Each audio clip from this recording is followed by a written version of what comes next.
नमस्कार दोस्तों।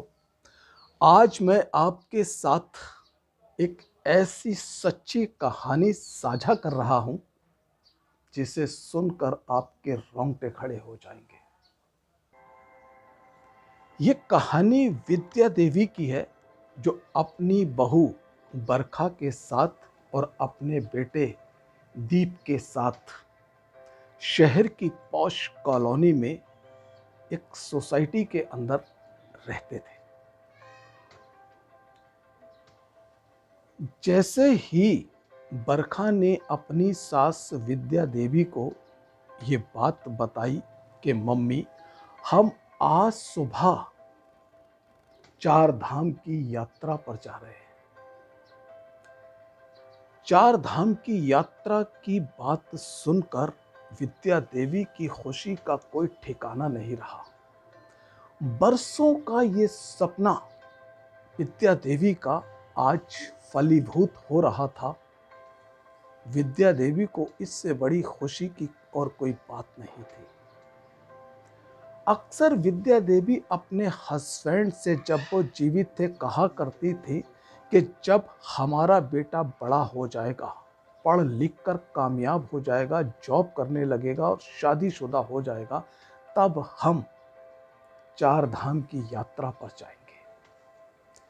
पति के जीते जी तो विद्या देवी का ये सपना कभी पूरा ना हो सका, लेकिन आज जब विद्या देवी की बहू बरखा ने विद्या देवी को बताया कि सुबह की बस से वो चार धाम यात्रा पर जा रहे हैं, सोचो विद्या देवी की खुशी का क्या ठिकाना रहा होगा।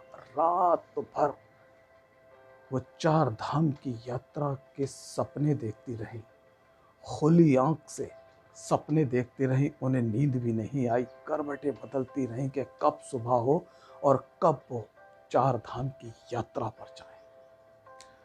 सुबह हुआ, विद्या देवी अपनी बहू बरखा के साथ चार धाम यात्रा के लिए निकल पड़ी। शहर से कई सौ किलोमीटर दूर आने के बाद जब विद्या देवी और बरखा को दूसरी बस पर जाना था, यानी पहली बस को चेंज करके दूसरी बस से आगे जाना था, तब बरखा ने अपनी सास को दूसरी बस पर बैठाया और कहा, माँ जी, मुझे बहुत तेज भूख लगी है, मैं नीचे जाकर कुछ खाना ले आती हूँ ताकि हम लोग खा लें। विद्या देवी ने कहा, हाँ बेटा, हमें लंबे सफ़र पर जाना है, पता नहीं रास्ते में फिर कुछ अच्छा खाने के लिए मिले या ना मिले, तू जा खाना ले आ। और बरखा बस से नीचे उतर कर खाना लेने चली गई।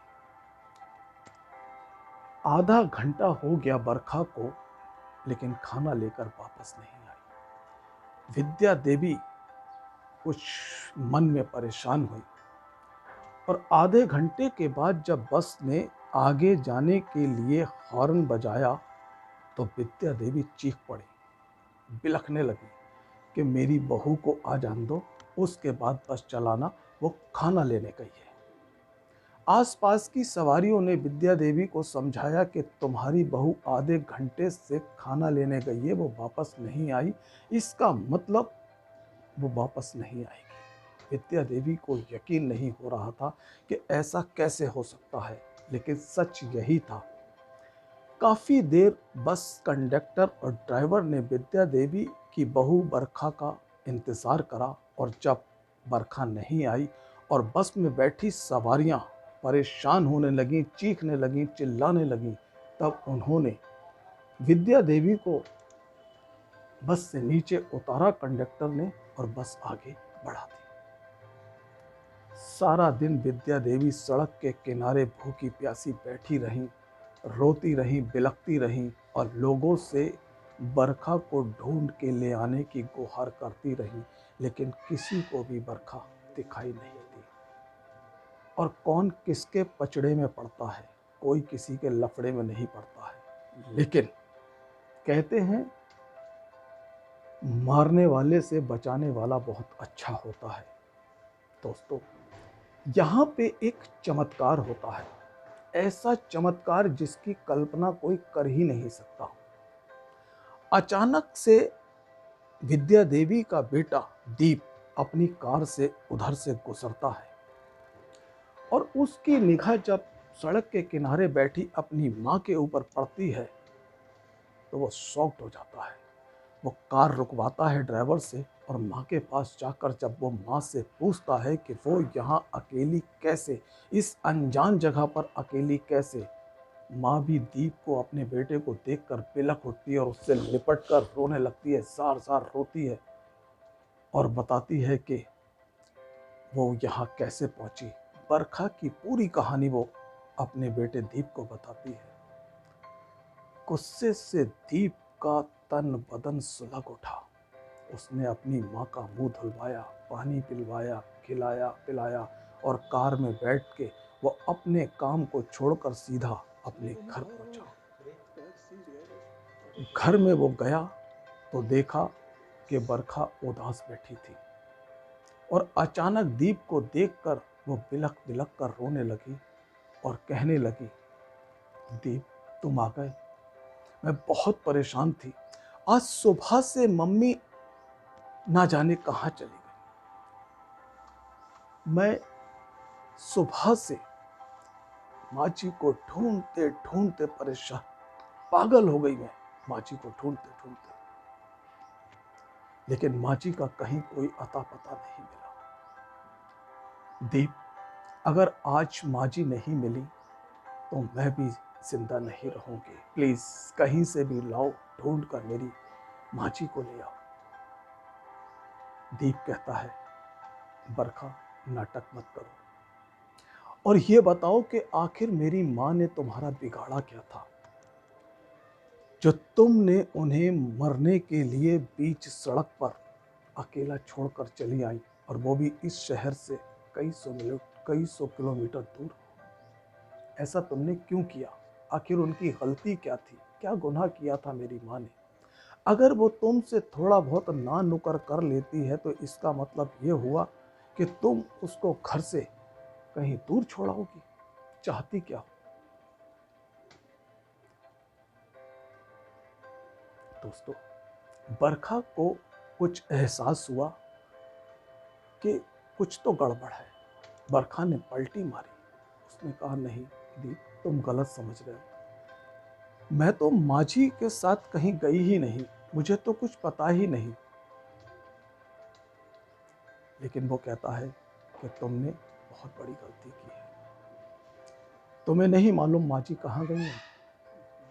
बरखा ने कहा, नहीं, मुझे नहीं मालूम। तुम मुझ पर गलत इल्ज़ाम लगा रहे हो। मैं माझी को कहीं छोड़कर नहीं आई। उसने कहा, ठीक है।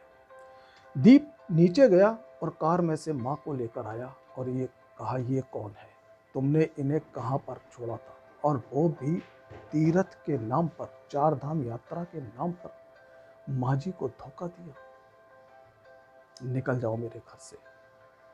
आज तुम इसी माँ की बदौलत इस घर में हो। इन्होंने मुझे पाला है, पोषा है, मुश्किलें उठाई, परेशानियां उठाई और मुझे बड़ा किया, पाल पोस कर पढ़ाया लिखाया, और आज तुमने इनके साथ ऐसा किया।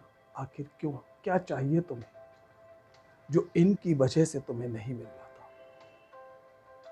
बरखा के पास अब कोई भी बहाना बचा नहीं था। बरखा ने कहा, सॉरी, मुझसे जो भी भूल हुई उसकी मैं तुमसे माफ़ी मांगती हूँ दीप, प्लीज़ मुझे माफ़ कर दो। लेकिन दीप ने कहा कि नहीं, तुमने जो गलती की है वो माफ़ी के लायक नहीं है। तुम इस घर से अभी और इसी वक्त निकल जाओ, मुझे तुम्हारी शक्ल नहीं भी देखनी है। लेकिन माँ का हृदय माँ का ही होता है। पसीज गया। उसने, विद्या देवी ने अपने बेटे से कहा, बेटा दीप, गलती हो गई बहू से, अब आगे ऐसी गलती नहीं होगी। बेचारी कहाँ जाएगी? थूक दो गुस्सा, बहू को अपना लो। दोस्तों, आज हमारे समाज में ना जाने कितनी विद्या देवी इसी तरह से घर से बेघर हो रही है। पढ़े लिखे समाज में अपने माँ बाप को बच्चे एक आंख नहीं सुहा रहे। आखिर क्या हो रहा है हमारे समाज को, कहाँ जा रहा है हमारा समाज? आपको क्या लगता है, क्या विद्या देवी के जैसा और माँ बाप के साथ होना चाहिए?